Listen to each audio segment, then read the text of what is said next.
السلام عليكم ورحمة الله وبركاته. عاملين ايه؟ النهاردة هقول على حاجة مهمة جدا ولازم كل طالب في ثالثة ثانوي يكون عارفها. هقول وقتي على تقسيمة الدرجات وتوزيع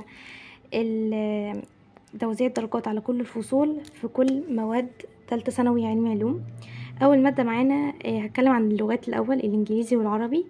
انا قعدت احاول اشوف تقسيمات الدرجات والكده بس ما لقيتش حاجه مفيده بصراحه، فانا هتكلم عن اهم الحاجات اللي بيجي عليها اكتر درجات في الفصول.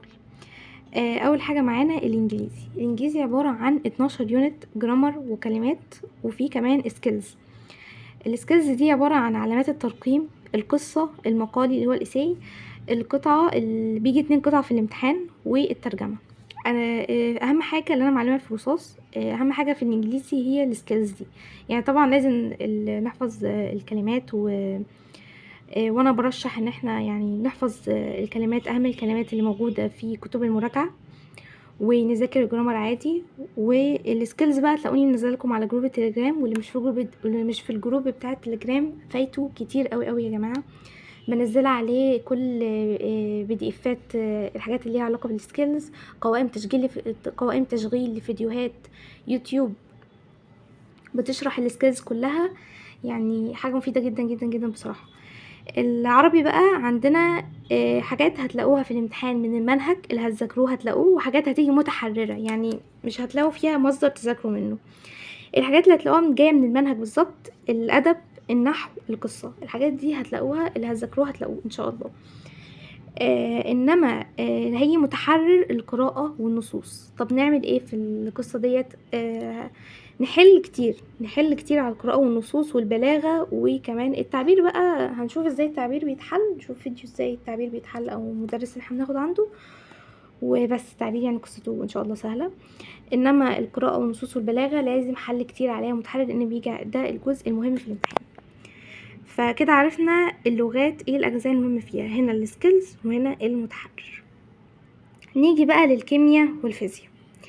عندنا تقسيمة الدرجات وتوزيعها في الكيمياء والفيزياء. عندنا في الكيمياء الباب الأول 9 درجات، والباب التاني 8 درجات، والباب التالت 11 درجة، والباب الرابع 10، والعضوية 22 درجة.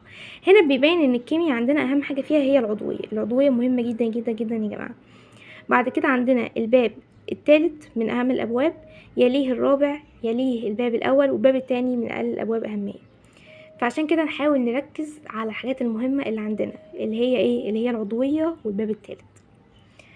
يعني هنذاكر كله بس نركز على الحاجات دي جدا جدا في مذاكرتنا. طيب الفيزياء عندنا الفصل الاول بياخد 8 درجات، الفصل الثاني 12 درجة، والثالث 14 درجة، والرابع 9 درجات، والحديثة 18 درجة. فكده لازم نركز على الفصل الثاني والفصل الثالث، مهمين جدا جدا، بالذات الفصل الثالث من اهم الفصول، وكمان الحديثة، ونركز على كله اكيد.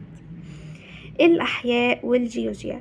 طيب الاحياء عندنا الدعامة بتاخد 6 درجات، والهرمونات 5، والتكاثر 12 درجة، والمناعة 8 درجات، والDNA 7 درجات، والRNA 7 درجات. وعندنا الجيو كلها بتاخد 13 درجة. تمام. فطبعا هنركز على الجيو فيها 13 درجة لان هما امتحانهم بيجي مع بعض. ونركز على التكاثر مهم جدا جدا، والDNA والRNA والمناعة.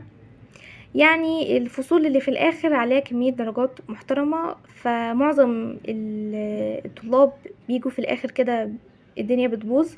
فلا، احنا لازم نلم الحاجات اللي احنا اكيد ناس كتير ذاكرت الدعامة والهرمونات، حتى لو مش مذاكرينها هنحاول نلمها، بس نركز قوي قوي على الفصول اللي في الاخر ديت لان عليها درجات كبيرة جدا.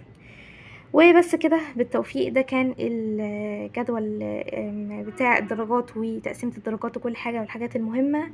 بالتوفيق للجميع يا رب، ودعوة حلوة كده لينا، واشتركوا في القناة وادخلوا جروب التليجرام، هتستفادوا جدا جدا من كل الحاجات اللي عليه. وبس كده بالتوفيق.